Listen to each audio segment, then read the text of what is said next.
What's going on, everybody? This is Randall Barnes, the founder of HBCU Post and host of HBCU Post Radio, in the building for another special edition of the show on today, where we are talking about week 6 of the HBCU football season. Homecoming season is kicking off, and we're going to do that preview of week 7. I have Arielle Kilgore in the building, North Carolina A&T alumna. Listen, y'all looking really good. Like, y'all almost beat Richmond. How does it feel? Man, you know what? They almost ruined my pick. That's what happened. That's how I feel. They almost ruined my pick because no offense to all my Aggies, but I definitely picked Richmond over A&T. But then they started coming back, and then my heart started getting torn. I was just like, maybe we just need a win. Let's just get our second win. But when they lost by 3 points, I was more aggravated. I was just like, this is reminding me of my Falcons days. We almost have it. Got to be quicker than that. Almost have it. But also, it's just not the same team. And we were just discussing this. There's going to be trials, going to be tribulations. But we're about to be in our 3rd year into a new conference. And then we switch conferences in our first 2 years. Hopefully something clicks when we get into football season. In these next couple of months next year, but man, it's been rough. I'm telling you what's going to click. They're going to click the email to send the resignation request to Vincent Brown. Tell you that much. That's what they're going to do. I really do wish the best for this man, but I do too. It's just some either get a great recruiting class, and that's a problem because A&T is not winning their games, and the younger football players and players that are about to choose and be like, and some players are in the transfer portal. I mean, A&T has a history. We are a championship winning team. We're 3-time champions of the Celebration Bowl. But if you're looking at what we're going through and what we're doing right now, personally, if I was a player, I don't know if I would want to go into this brand new team that isn't established.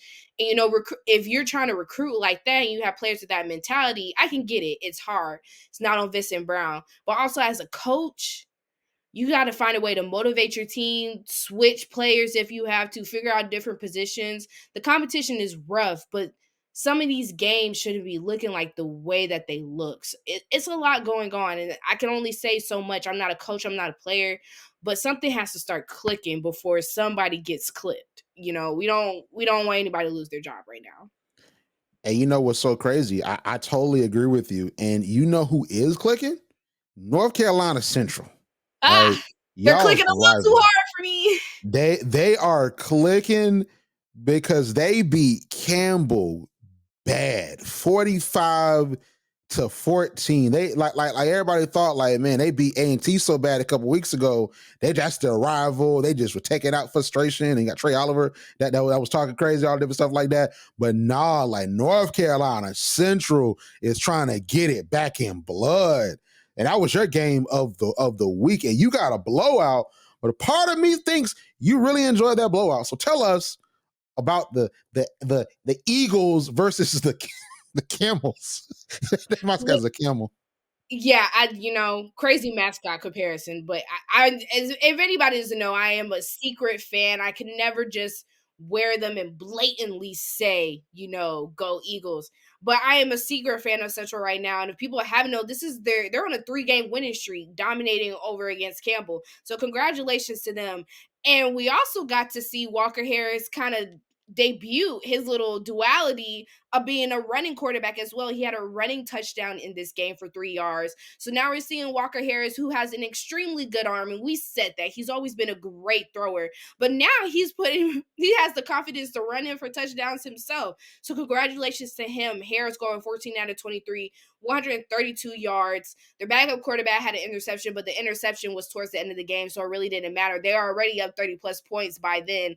And we're looking at a Central that was there about a year ago, maybe 2 years ago. We know this Central, the blowout teams, not in the first half, just like they did. They were 0-28, both having a strong defense when it came to the first quarter. Going to the second quarter, they're going to 0-28 into the first half. And then after that, they just capitalized off of the Camels. 2 interceptions, 1 fumble. an amazing game to watch. And then you had a 68 punt return. So not only am I scoring 5 touchdowns, let me get a punt return into that. Let me go ahead and put 2 field goals on you. And the Eagles just look like an unstoppable team that we know them for. We're used to them having these early blowouts, used to them having these 30 plus games.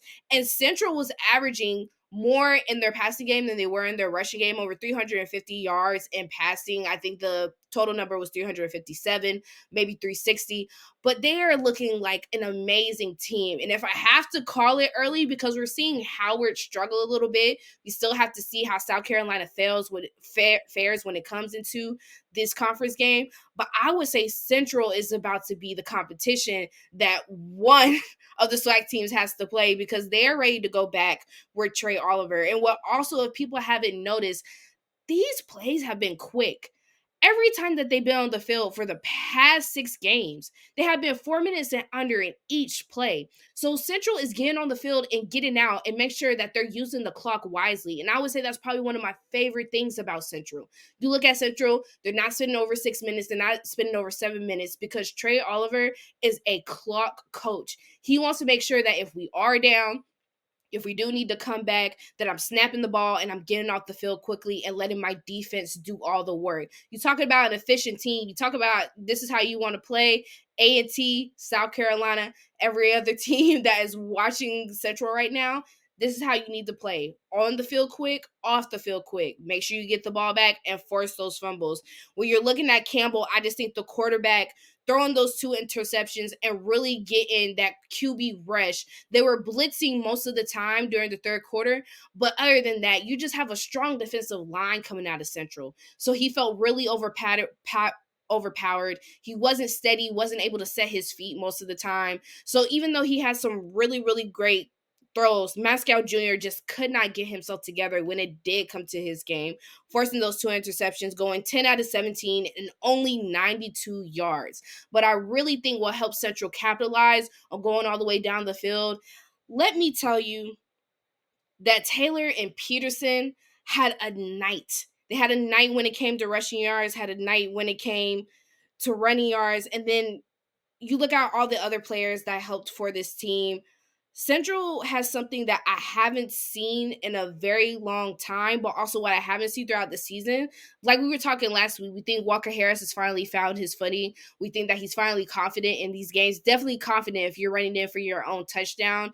And the next couple of weeks coming after that, I think we could really see them going back into the poised position that we know Central, especially into that winning team over 2 years ago. So I'm excited for what they have next, but this was a great win, especially against Campbell, who came into the game 2 years ago and was beating every HBCU.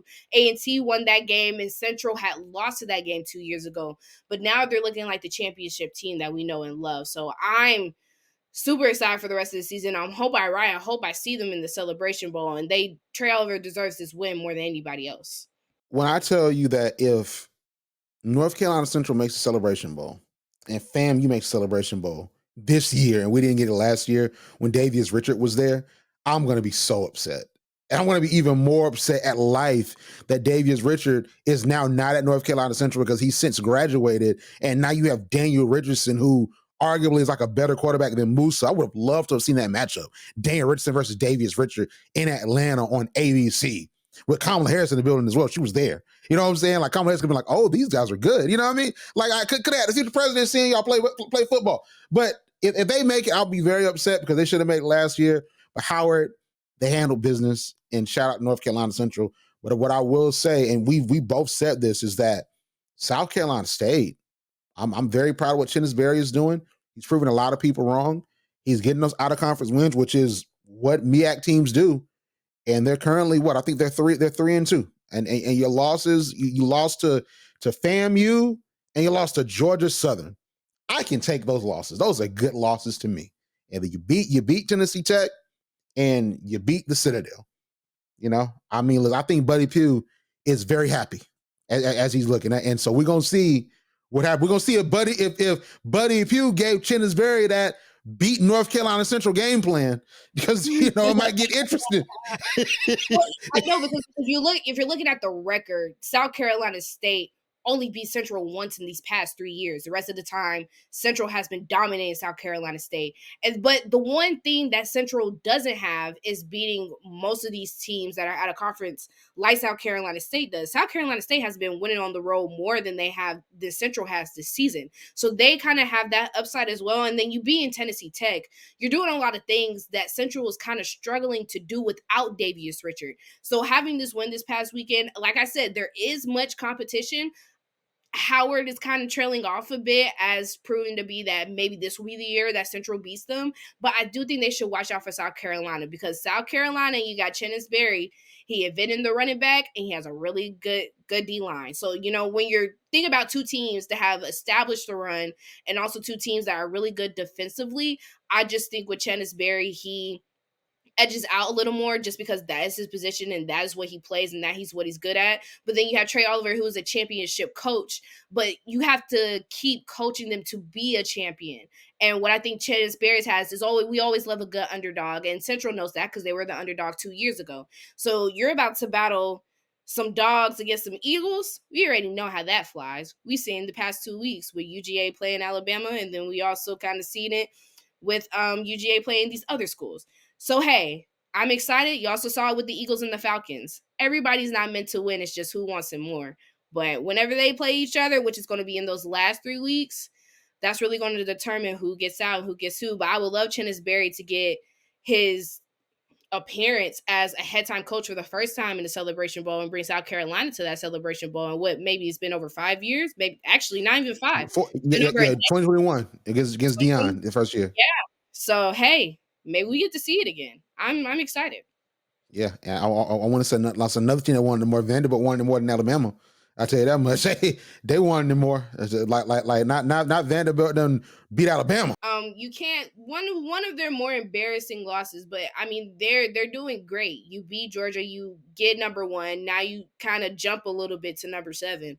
They got a little bit of consistency to work on. I'm not saying that's it's not a down from Nick Saban leaving, but Alabama's inconsistencies have kind of caused them to look a little iffy when it comes to going back on that championship road. But I mean, congratulations to Vanderbilt. Any team that beats Alabama, I'm excited for. So yes. So listen, that was an amazing breakdown of North Carolina Central and really them looking amazing. My game of the week, I was right. And I hate that I was right because FAMU beat Alabama State during their homecoming, 28-13. I watched the game. Alabama State's defense is not as good as last year. I don't think it is. And I think it's because you lose a lot of key pieces on that defense. But you forced 2 interceptions from Daniel Richardson. And I know we can prognosticate in so many different ways and say, the day that they really forced those turnovers, was it just bad decisions? It was 2 interceptions, which if you look at it, and if we exclude the game against Miami, right? Daniel Richardson plays real clean football, and he knows how to pass the ball and get it to his receivers.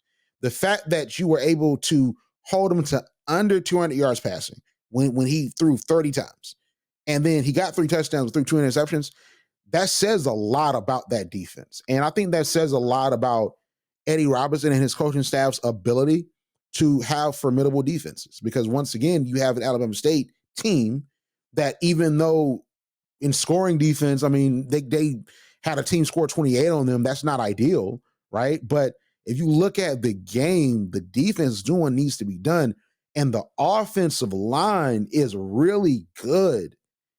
I just think that, just for me, and I've said this consistently, and you had an Andrew Body that was on that team, you have to have a quarterback in this era of football. If you look at North Dakota State, I know a lot of people were introduced to this new era of North Dakota State when they played Colorado. North Dakota State traditionally is a pound the rock, run first team. But if you look at their quarterback has the ability to throw the ball. He also is a playmaker. Is he the fastest person? Is he like Lamar Jackson with running? And he's not, but he's mobile. he can move, and him being able to move, but also be able to throw the ball helps them establish that run game, and it sets up the play action pass. I'm not a football I'm not a football know-it-all. I just call it how I see it. And I just feel as if I have to be threatened by you. If you are a run first team with a proficient run game that Alabama State clearly has, they rushed for 211 yards on 42 attempts. At some point, I'm going to figure out a way, even with your amazing offensive line, I'm going to figure out a way to stop that run. Because you're not going to get huge runs every time. And yeah, you can incrementally get really good runs, but at some point I'm going to do something. Make me pay. If I sell out for the blitz, I stack the box. Make me pay. You're not making me pay throwing the ball a total of 15 times between two quarterbacks and Kareem Key, 10 attempts. He was 3 of 10 for 67 yards. How come both your quarterbacks for a total threw 15 times in the game and both of them got an interception? How, Sway? How? This is not a championship number. This is not a championship stat. And I'm not just box score watching. I understand you're a run first team. You had 211 rushing yards. But this is not what a championship team looks like. This is not what a championship team does. And ultimately, what a championship team did in FAMU, yeah, the defense was formidable. Yeah, Alabama State was able to hold that offense for a good portion of that game. But a FAMU team that is rounding in the form, they didn't play Alabama A&M last week because of the fact that they had to deal with Hurricane Helene. So that game was moved to the 29th. So when it comes to FAMU, they, like you were right, Arielle, I feel like they did need to rev up a little bit. They did. Because you had to have that layoff, and then the hurricane stuff, and school is out, and you might get complacent with that, but also it's real world things going on, because that's something bigger than football. So there are things that's on their mind that ain't scoring touchdowns. That's not getting first downs. So that's understandable that they had to rev themselves up. And you were totally correct last week. They did. But once they revved up, there was nothing that Alabama State could do for them because they have an inability to throw the ball. Or if they have the ability to, they're not doing it. This is not a championship number. 4 for 15 in 2024 is not winning you a SWAC championship.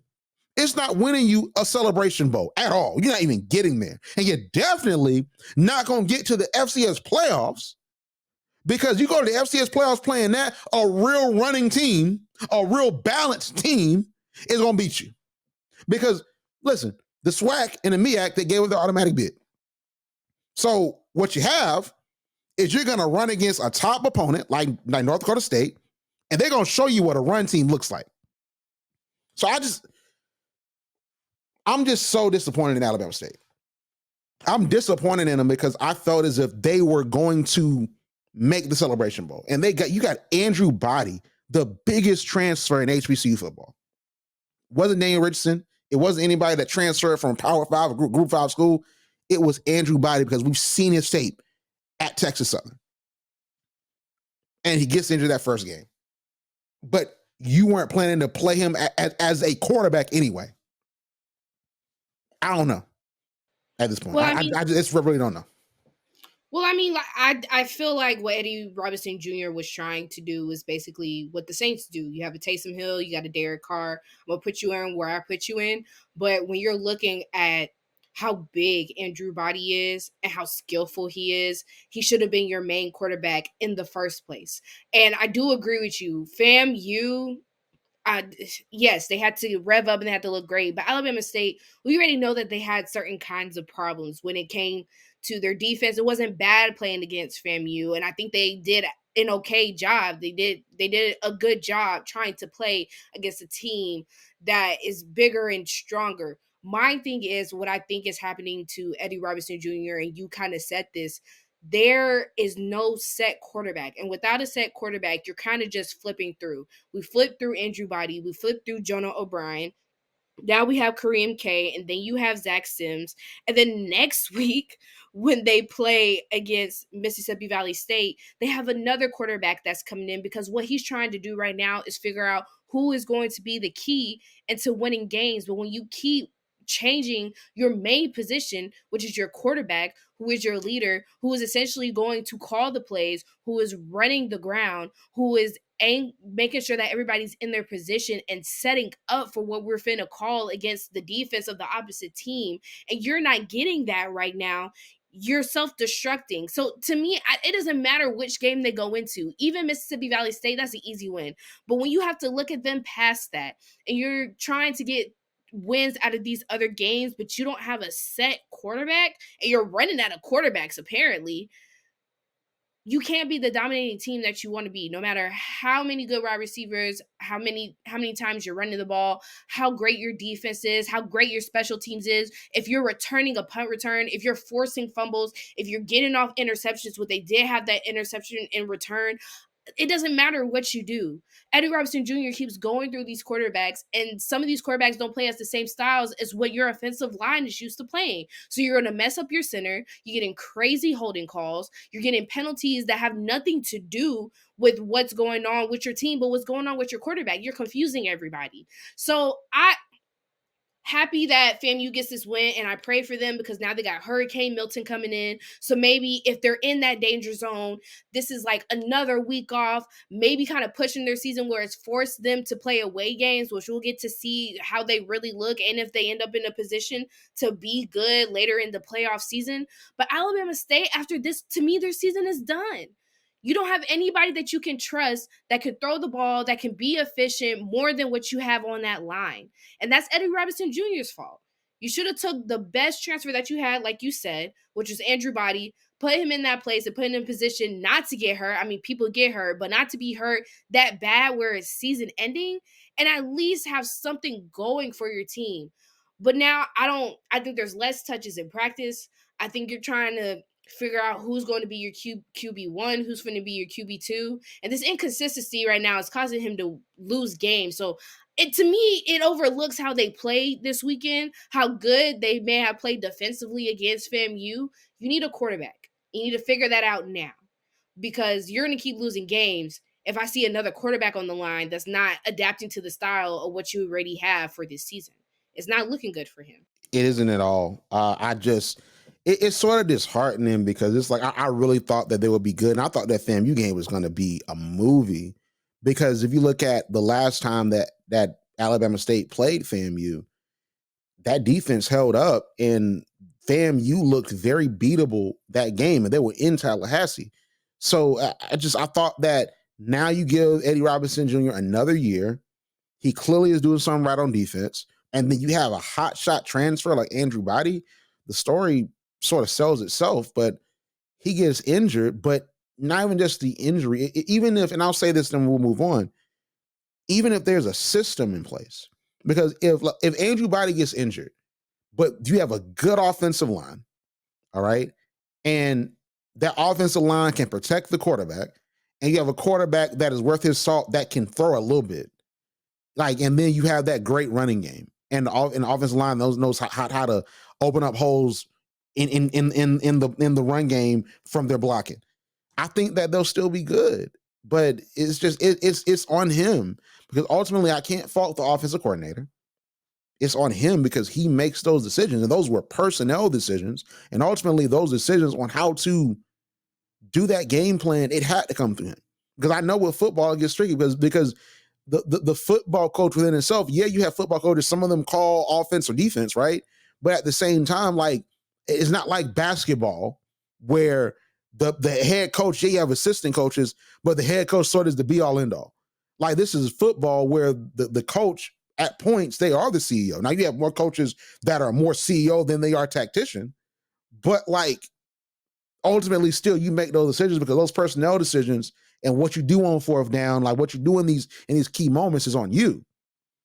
And even also recruiting, the philosophy of what we're recruiting for is based on your roster, but it's also based on what you believe your team needs. Based on what you're going to your coaches, and they're going out to get the people. You're looking at the transport and stuff like that, but it's still your vision. So it is a Robinson Jr.'s fault. So it's disheartening because I just expected more. I really expected more. I was excited for the Alabama State North Carolina Central game, and we saw what that was. It was good for what it was, but Andrew Body's injured now, so I don't know where he goes from here. From what I understand in conversations, he's probably not getting fired because as long as you beat Alabama A&M, which I don't know if they beat Alabama A&M, they're gonna beat Tuskegee because Tuskegee's struggling now. But I want folks not to get it twisted. Okay. Tuskegee, as a Division II's program, used to beat Division I Alabama State, but beat them. And if you talk to my guy Kendrick, D2 HBCU football guy on Twitter or X, he will tell you about how it was one year that Tuskegee beat Alabama State and Texas Southern, who were in the SWAC championship that year, and they walked around calling themselves the SWAC champion. That's Tuskegee for you. They were like, we the SWAC champion. We beat the SWAC East champion and the SWAC West champion. So like, that's not like, oh, they're Division II. No. Tuskegee used to beat Alabama State back in the day. But now, with Tuskegee struggling, they're probably going to beat Tuskegee. So I guess because of that, if he manages to beat Connor O'Mana at the Mad City Classic and he beats Tuskegee in Turkey Day Classic, he'll be fine. And then we just retool and go for next year. But I just think that I'm not saying he needs to be fired, but all I'm saying is that he is too good of a football mind to be doing this. And I just don't understand how any great football mind or good football mind that sees this league in the SWAC, that sees Daniel Richardson, that sees Miles Crawley, that sees Jacoby Morgan and that stable of quarterbacks at Jackson State, says, I'm going to have my quarterback doing design runs. And we're going to only throw the ball 15 times. And my quarterback that started the game only did 3 pass completions. He had a 30%. I'm not that great at math, but I understand 3 out of 10. That's a 30% pass completions. 30%. No touchdowns, but you threw 15 times, but somehow, some way, you got 2 interceptions. How? I just don't understand that. You don't even throw, but you got 2 interceptions from 2 different players. Like I don't get it. But yeah, that's the Alabama State experience for you. That's what you get. Well, you're not gonna get every game's not gonna be a 5 overtime classic. Okay, but can the quarterback throw the ball more? Like what, 10 times? You're asking a lot from a team that doesn't really have a set quarterback. So you gotta find that first. That's very true. That's very true. Okay, so let's talk about our games of the week for this week. So Arielle, listen, you are amazing at your job because I don't know how you do it. Okay, the MEAC slate is something else, and this is why we need Hampton. We need North Carolina A&T, and we know Morehouse is probably coming up at some point in time. We need y'all to help us out because we cannot do like 5 to 6 weeks of out of conference play. We cannot do this. I'm just gonna read y'all. We're not doing the picks right now, Ariel, but I want to just set it up for you to see how great your job is. Okay, Sacred Heart is playing Howard. Towson is playing Norfolk State. North Carolina Central is playing Virginia University of Lynchburg. Why? Merrimack is playing Morgan State, and Robert Morris is playing Delaware State. And South Carolina State is on a bye week because they play Fort Valley next week. Okay, that's going to be interesting. But, like, that is the slate. Arielle, based on this slate,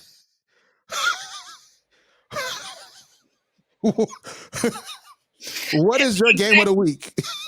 Laughs. It's all jokes. It's all jokes for me. A&T, Hampton, and whatever rightfully glorified D2 school, please come to the MEAC. We're struggling here. We are making games, just making up games at this point. They're making up creative schools like it's college football 25, man. I'm telling you. It's just I could be a school. Put my name on a campus. Arielle Kilgore versus Norfolk State. Like, and I pick you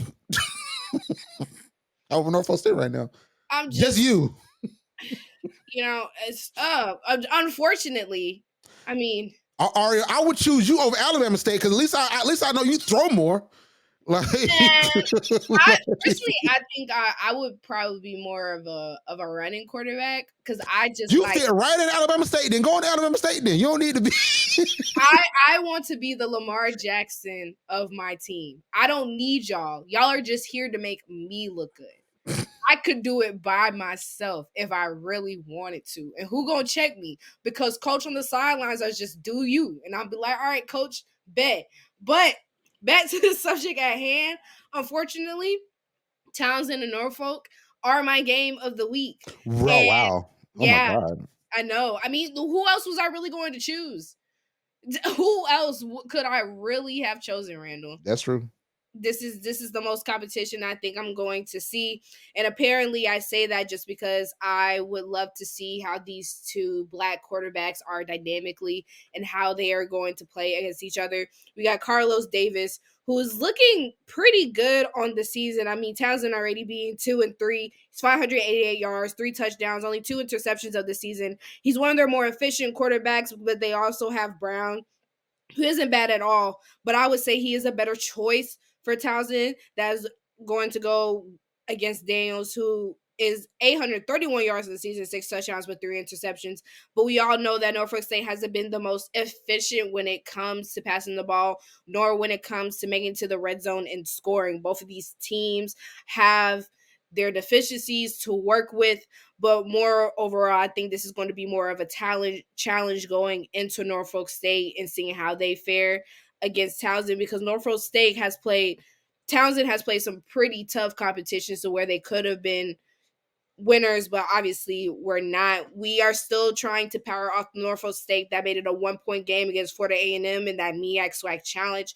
But since then, they have been on the decline when it comes to winning these games and not proving that they are the better competition, even being beaten by Sacred Heart. So if I had to choose, if anything, I think it is on my best interest to choose against the MEAC, and I am going to say Townsend comes out with this win.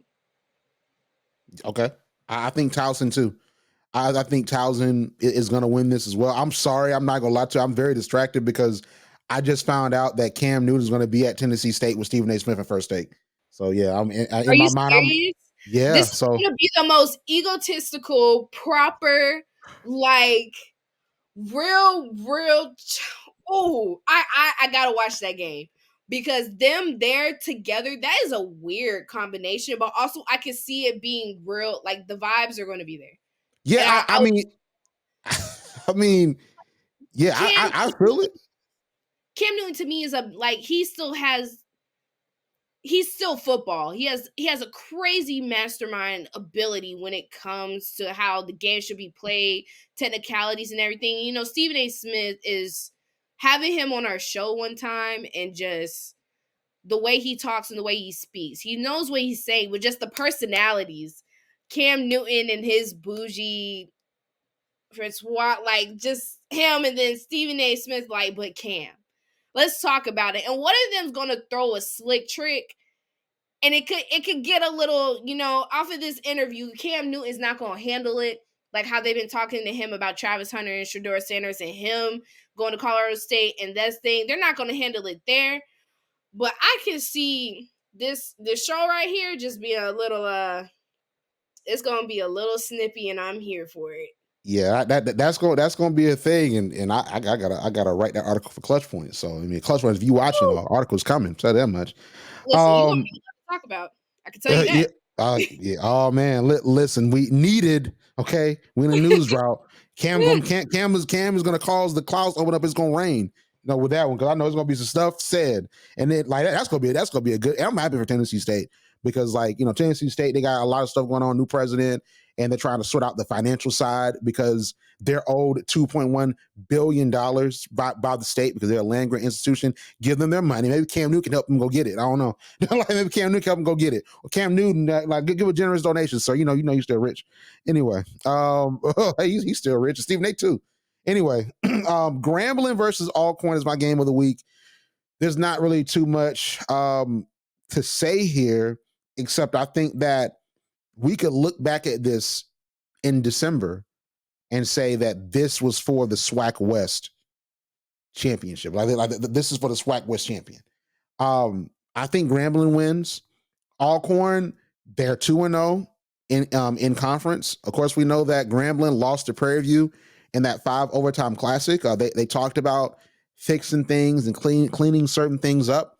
Ultimately, when it comes to how they played that game and getting Miles Crowley more protection, doing maybe more RPOs, trying to switch things up on the offense. I think that Grambling wins this game though, because I still believe that Grambling is going to be the SWAC West representative if Prairie View doesn't find a way to win their games. Because Prairie View now has the upper hand. Because even if they end up with the same record, the tiebreaker is I beat you. You know what I mean? So like I think that Grambling has to look at that schedule. I think that they can win out. I think if they win this game, I think that ultimately they will. I think that this team, whichever team makes it out the SWAC West, is going to lose to FAMU. I think that FAMU is going to make it to the SWAC championship.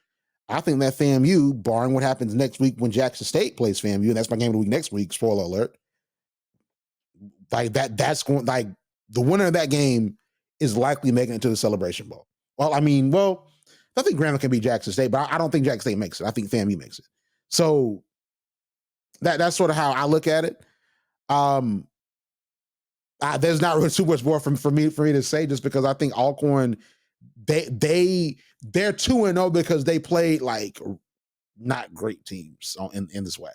So it's like this is the real because Prairie View at the very least was last year's SWAC champion. You know what I mean? And then Grambling played Jackson State.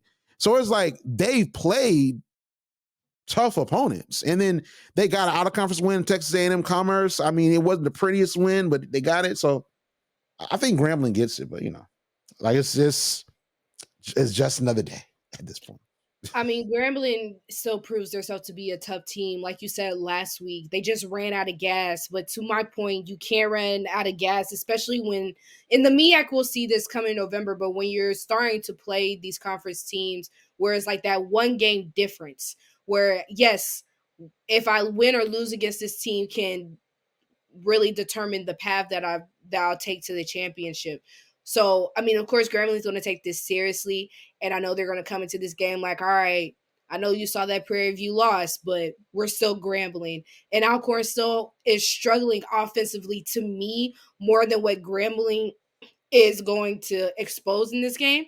So I'm with you on that pick. I do believe Grambling is going to go out here and beat Alcorn, but I hope they do take this game seriously because, like you said, if we look back on this, depending on where this game goes, this can determine who is going to be that champion, who we actually see, to me, play against Central in that Celebration Bowl game. So you got some good picks, and then looking at your pick next week, man. I mean, I finally got a good game.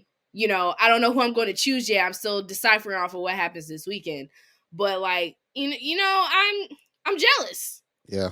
Jealous. I already know how my game's gonna go. And then that game's gonna be on ESPNU as well, like Jack State versus FAMU. They flexed it up to ESPNU. I mean, I guess we should be excited. They flexed up ESPNU. Oh my God, we got from ESPN Plus to ESPNU. Such a leap. Well, like oh my God, we leaped up one stair on the stairs. Like oh, look at that progress. Anyway, so. We got to go through these quick picks very quickly. So I was 13-1 last week. I was only wrong on Delaware State versus St. Francis. I was so close to being perfect. I don't know if I will get that close again because now we get into conference play and that gets crazy. You were 11-3. You did amazing. Okay. But we were wrong on Delaware State and St. Francis. Norfolk and Sacred Heart. Because I think we chose Norfolk. That was I think you chose Norfolk. I chose Sacred Heart. Yeah, I chose Norfolk. I chose Norfolk, which was crazy. Yeah, it was. And Southern and Nichols beat down Southern. Yeah, I was not expecting that. I said, "What in the world is going on?" Listen, not a great week. But we're here. We've made it, and I'm still putting it into existence that I will have the perfect game before you. It's going to happen. Okay. It's going to happen. I'm 72-18 out of 90 games. You 68-22, so we still close, but I got a 4 game advantage. So you got to clear you got to clear 5 games, and then I got to really struggle one week. So we got to figure it out. We're gonna figure it out. You know what I mean? We'll figure it out. It's gonna get straightened. It's cool. Don't even worry about it. It's gonna get straightened. I believe you. I believe you. Okay. So let's get to it. So Sacred Heart versus Howard. Who you got here? I don't know where Sacred Heart has come from, but I mean, I don't take that win against Norfolk State like I should be worried. What I do worry about is Howard. Howard not looking how they looked a year ago, even the year before that. They're kind of struggling a bit offensively, which hasn't been the case with them before. Usually we see a couple miss passes, and we see some defenders not covering properly and just some open coverage when it comes to competition. But Howard has really been struggling this year, and that's what kind of makes me want to lean against Sacred Heart. Do I want to risk my picks this week? I'm going to say Sacred Heart over Howard. I'll probably say Sacred Heart too. Only because I don't like Howard's offense right now. Like we'll probably be wrong, but like yeah, I can't rely on Howard. Virginia University of Lynchburg. I mean, we'll probably be wrong. I'm fine with that. I mean, but it's like I don't know what to say about how these games are like horrible. Can we just agree North Carolina Central over the University of Lynchburg and by 100? Can we is the over 100? Oh, we got 100. Listen, Walker Harris is not a Darius. We're not getting that. Okay. Maybe by 30. He'll do another plus 30 this, and I will be really shocked. I'm loving 80, Harris. Yeah. I'm sorry to cut you off, but I want to just say this: 80-0. 80-0? 80. They're going to destroy them. I'm sorry. I say they allow a field goal to like 30 to like 50 something. No, 3 to 50 something. 3 to 50 something. My bad. 3 to 50 something. They'll allow a field goal. They'll allow a field goal. At this point, we're predicting how bad the loss will be. That's something else. Merrimack versus Morgan State. Who you got?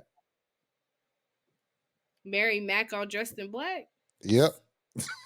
That's crazy. I'm going with Morgan State. Let me see. Here we go. You always got to cause problems. Is it? Oh yeah, Morgan State. If more, Damon Wilson be on hot seat that they lose to Merrimack that's 1-4 at this point in time. You know what I'm saying? And they're not. They won against Bucknell University. They're not like the biggest like scoring team. So yeah, I'm gonna choose Morgan State there. So Robert Moore versus Delaware State. I would love to say, can we agree that Delaware State's gonna win? But I guess we can't. So who you got? Why can't we agree? Oh, we agree? Why can't we agree though? Because it's not as demonstrative as you would think. Because Robert Morris could beat them. But I mean, are you choosing Delaware State? Because I am. I'm not too sold on them. Are you gonna choose that? You gonna choose Robert Morris? That's fair. Yeah. That's fair. All right. I'll choose Delaware State. All right, cool. I mean, listen, I got space to be wrong.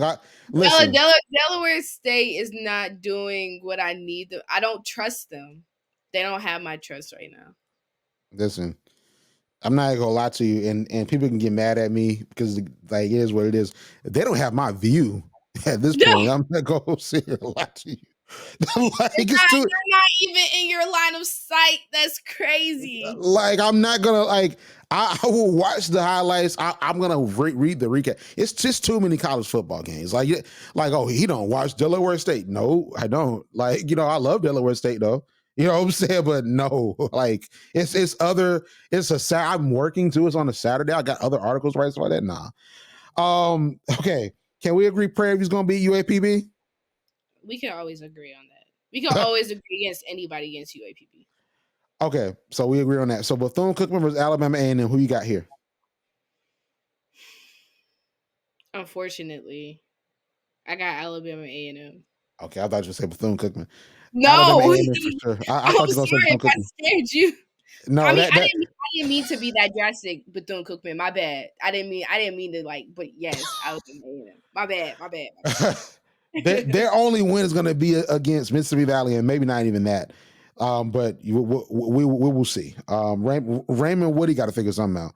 And the win over Alabama A&M this year, because they won last year. This year could save his job, because I don't think Connor Manor loses this one. Can we agree? Well, no. Yes, No, we can agree. Mississippi Valley State versus Alabama State. We agree Alabama State? Yes, we can definitely agree Alabama State. That's a win in Alabama State's corner. I'll be very surprised if Mississippi Valley State beats them. Okay. But okay, let me ask this real quick. Do you think if they lose that game, you think Eddie Robinson's gone if they lose the Mississippi Valley? I think you start to question his football abilities.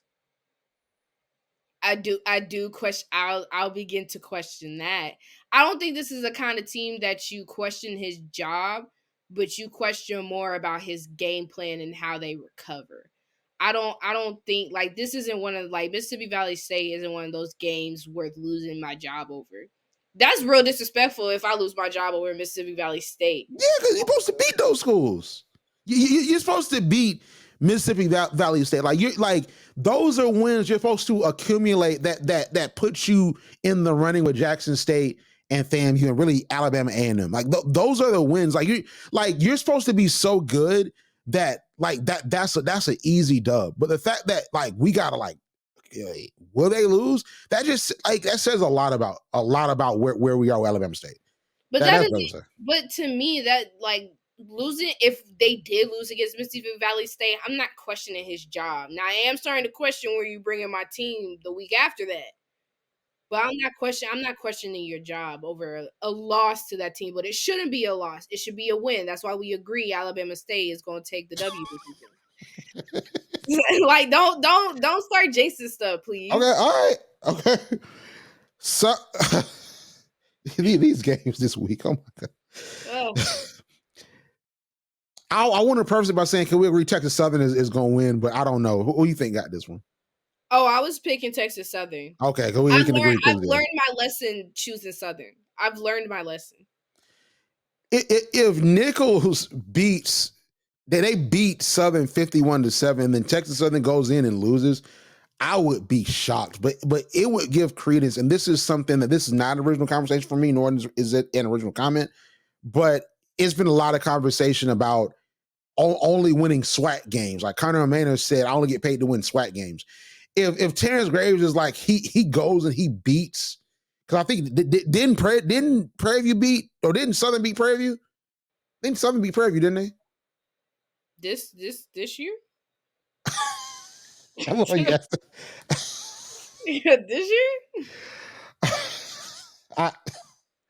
You know? We're at a point in the season where, like, let me see. Yeah, they did in overtime. They beat Prairie View 31-24.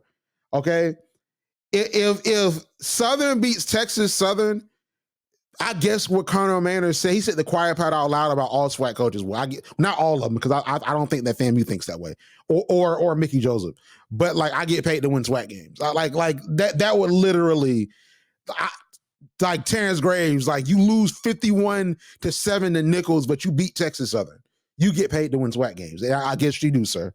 Okay, at this point, but I guess so. We're picking Texas Southern. Okay, so here's the thing. Here, last game, Tennessee State versus Eastern Illinois. North Carolina A&T is on a bye week. Hampton's on a bye week. I guess they're pregame before A&T's homecoming. Okay, like they just like they pre-gaming before that.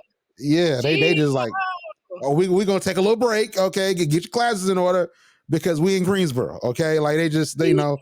But Tennessee State is playing Eastern Illinois. Now, this might sound like they're playing Eastern Illinois, but Eastern Illinois is like 1-4 right now. And Tennessee State is actually, outside of, offense could be a little bit more smooth. Defense is held up and they're winning games. I would just say that Tennessee State has my view. I love Tennessee State. Okay, I watched those games and they winning. I hate that they couldn't beat Tennessee Tech and South Carolina State did. Tennessee State's going to win this game. It's homecoming, and Stephen A. Smith might be in the building. And I know Cam Newton is there. Cam Newton is there for sure. So, like, you got celebrities that's going to be in there. It's homecoming. It's an amazing time. I think Tennessee State wins. Well, who you got? You know who did beat Tennessee Tech? South Carolina State. Yep. Yeah. I just wanted to hear you say it. Just like, you know. No, I was with it. I picked that was the one we got right. I know. I just wanted you to know, Miak, all of you. No matter where we sit, always up here. Personally, Tennessee State has been doing a lot better than what I thought they were going to do, and they're starting to find some kind of rhythm that I think is really, really great. However, we have seen some upsets like Sacred Heart, who are coming with these really, really low season. You know, you look at East Illinois 1-5, but if Tennessee State makes a couple of mistakes, they could be 2-5. So, you know, very shaky, but I'm going to choose Tennessee State. Okay. So we only disagree on what? We disagree. Robert Morris and Delaware State, I think. Delaware State gonna let me down again. Oh my God. They gonna definitely let me down again. But this should be the week where we get all the games right. Unless Howard beats Sacred Heart. Then we both get 2 wrong, but still. Oh yeah. I think we differ on Sacred Heart and Howard, or we both agree on Sacred Heart? No. I think it. Let me say, if we roll the tape and I said Howard, no, I think Sacred Heart's gonna win. Okay. Yeah, if I did say that, I'm taking it back before the show is over. Sacred Heart's gonna win that game. like, listen, and we're not editing that out. If I said, because I don't remember, but like, we're not gonna edit it out. I'm gonna sound like a big. I'm gonna sound like a big hypocrite. Okay, so it's all good. Oh, it's okay. Let's. I guess we can both have perfect picks this week. I'm praying on your downfall. That's so bad, but like, listen, you got to get 5. Like I got to get 5 wrong for you to catch up right now. So I'm fine. We can have the same record. I want you to succeed, because if you succeed, I succeed. Think about it like that. There always has to be a winner. But isn't it? But think about Arielle. If you get all of your picks right, and we basically pick the same, you succeed, I succeed. So it's all good. We all win. I succeed. You have won because we differed on Robert Morris and Delaware State. But I guess we all win. And if we lose, we both are losing. But I just can't lose 5. Because if I lose 5, you're in the lead. So it's all good. Listen, we a team. We're a team. The audience is seeing my true colors right now. I'm a very competitive person. Yeah, I don't take losing well. So I don't either. But it's but I gotta worry about that. I gotta worry about that right now. Not yet. Not yet.